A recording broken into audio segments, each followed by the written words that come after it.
बोले सतगुरुदेव भगवान की। एक बार जयकारा हाथ उठा के लगाएंगे। बोले सतगुरुदेव भगवान की। महाराज कथा कहाँ पहुंची? निकली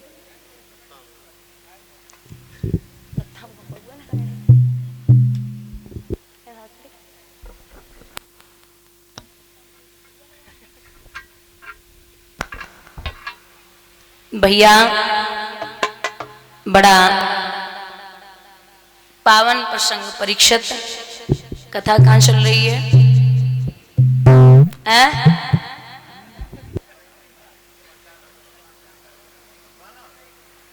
गाना से पहले, गाना बहुत जरूरी है, संगीत भी भागवत में जरूरी होता है। होएगा? अच्छा, इतने लोगों ने मिले के ब्याह भी नहीं करा पाओ। कोई बात नहीं, जरूरी है, धीरे धीरे ब्याह होते हैं। ऐसे कर दियो तो वो एक दिन डोली है हमारी शिष्या, तो एक दिन जा रहे थे हम ऐसे ही इटावा से वापस आ रहे थे, तो एक ट्रैक्टर में वो मंडप होता ना जो भामरे पड़ते, वो मंडप तो वही रखा था ट्रैक्टर में। तो मैंने पूछा भैया ये बोले मंडप है। मैंने कहा कहाँ जा रहा है? बोले मैरिज होम मतलब गार्डन में। तो डोली बोली पता दीदी झुकाए जा रहे हो? मैंने कहा बोले पहले आंगन में ही मंडप, मतलब जैसे गाड़े जाते तो वही भावने डलती थी तो सब ठीक रहता था और शादियां भी बढ़िया चलती थी। और अब जैसे मंडप मारे मारे घूम रहे वैसे लड़का बिटिया ब्याह के बाद मारे मारे घूम रहे। बात तो खैर सही है। तो ब्याह बड़ी शांति से होना भी चाहिए, बहुत बहुत धीरे, बहुत सोच समझ के। शादियां ये नहीं है कि एक लड़का और एक लड़की को पूरे जीवन पर्यंत तक एक ही कमरे में रहना है। ये नहीं कि आज प्रेम हो गया, कल शादी कर ली, परसों ये सब तलाक भी हो गया। 80% लोग तलाक शुदा हैं। आज के टाइम पे आप जाएं तो कोर्ट कचहरी के चक्कर लोग लगा रहे हैं। ये एक समय था जब लड़का लड़की खुद नहीं देखते थे एक दूसरे को, तब शादियां जीवन पर्यंत तक चलती थी। और आज जब सब कुछ देख ही रहे, बातचीत तो चल रही है 10-10 साल पहले से, और तो फिर ना बढ़ रही तो फिर भगवान ही मालिक है।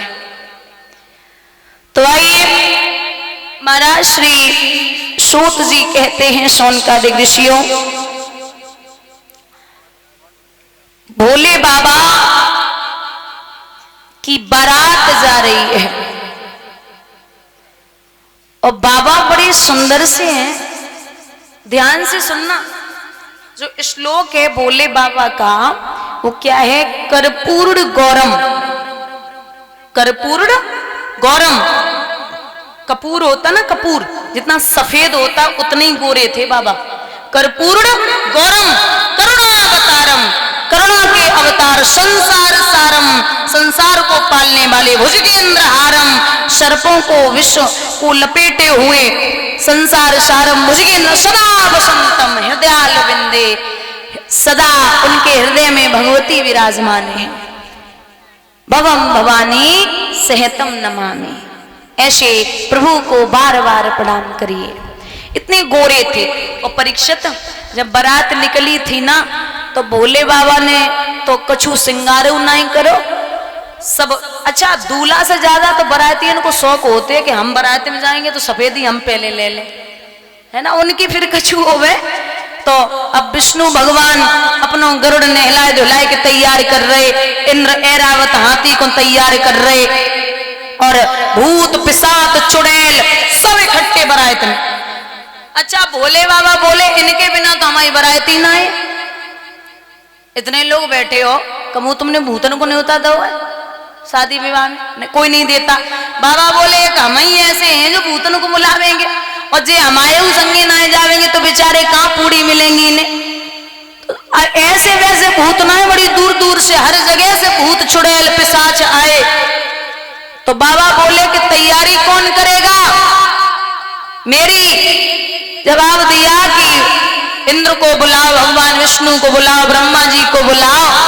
तो बाबा बोले हमारी तैयारी के लिए विष्णु ना आवेंगे, उन्हें अपनी तैयारी की पड़ी है।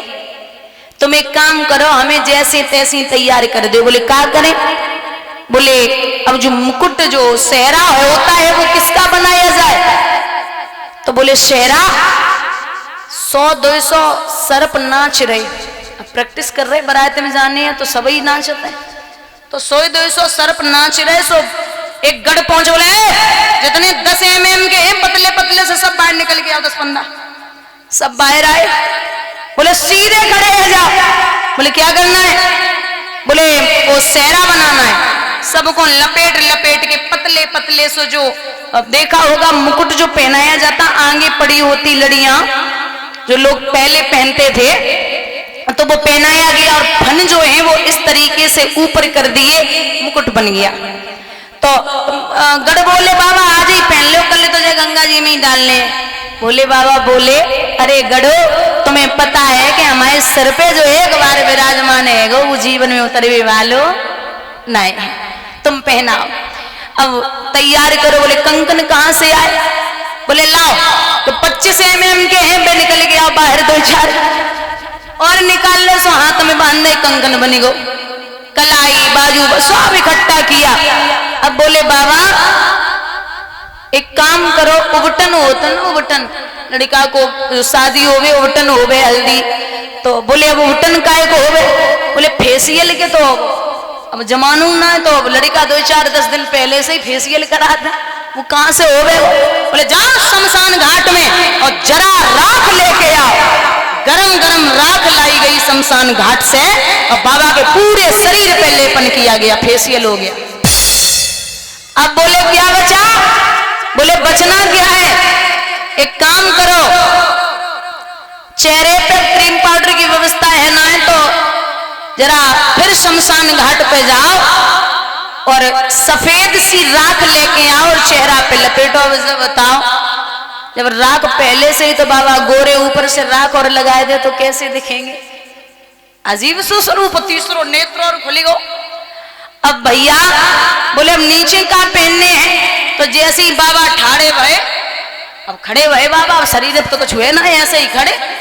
तो बोले कछु बाबा पहन लो, दूसरे के यहाँ जा रहे हो, काहे को बेइज्जती करवाओगे? तो बोले एक काम करो, जो मृग छाला है ना, जो बागंबर है वह लपेटो। सो बागंबर शरीर से लपेटो, जैसे ही लपेटो बाबा खड़े हुए वो फिर गिर पड़ो। बोले क्या करने? तो एक सर्प और बड़ो सो नाच रहो, तो बाय पकड़ो। बोले एक काम करना अभी से, और जब तक बाबा की बारात वापस ना आए तब तक तू नाचना बंद नहीं होगा। बोले फिर? बोले अब तो तुझे नाचना ही बंद करना पड़ेगा। कारण? बोले ऐसा न करिए ना, तो एक कमरे में लपेट दे, तू नाचवो शुरू हो जाए, बागंबर नीचे आ जाए। सो जैसे तैसे बाय बांधो, बाबा को तैयार करो, नांदिया पे बिठायो। सब देवता अपनी अपनी देवियों के साथ में जब पहुंचे तो देवियां आपस में बातें कर रही, बहना दूल्हा कहाँ है? सो बाबा नांदिया उल्टो मुंह करके बैठे। एक देवी बोली बहना जाइए, पार पड़ गई जो तो ब्याह ना हुए वालों, अगर बारात पहुंची गई तो जे बारात वाले को तो कोई ना देखेगो, जो दूल्हे को देख के पेट भर जावेगो, और शायद ब्याह तो है क्यों ना आवे। बाबा बोले तुम चलो। सो देवता तो आगे बढ़े, बोले जो कुछ मिले वही खा लो ना, जो भूत पिशाच संगी है जे तो कुछ ना खान दिए। अब महाराज बाबा की बारात निकली, चलते जा रहे हिमांचल नगरी के लिए जब पहुंचे तो सबसे पहले जो अगमानी होती ना, अगमानी लेते, तो अगमानी लेवे के लिए जब लोग बाहर को आए, अब माला किन पे डाली जाए? कहते ना जब लड़का प्रवेश करता है तो तिलक लगाया जाता, माला डाली जाती, बारात लेके आता है। तो सबसे सुंदर वहां में भगवान विष्णु लगे रहे। एक सखी बोली आप ही दूल्हे राजा है का? बड़े सुंदर हो। भगवान बोले हम ना है दूल्हे राजा, तो पीछे आए रे। अब आपस में सोचने लगी जब जे इतने सुंदर है, बाराती दूल्हा कितनो सुंदर होवेगो।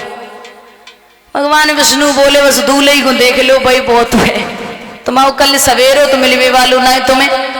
अब सब प्रसन्न है, नाश्ता पानी सबने करो, लेकिन भव का दादा राजा हिमांचल को बड़ो घमंड है कि हमने बड़ी व्यवस्था करी है, जाए खाए वालों कोई ना है।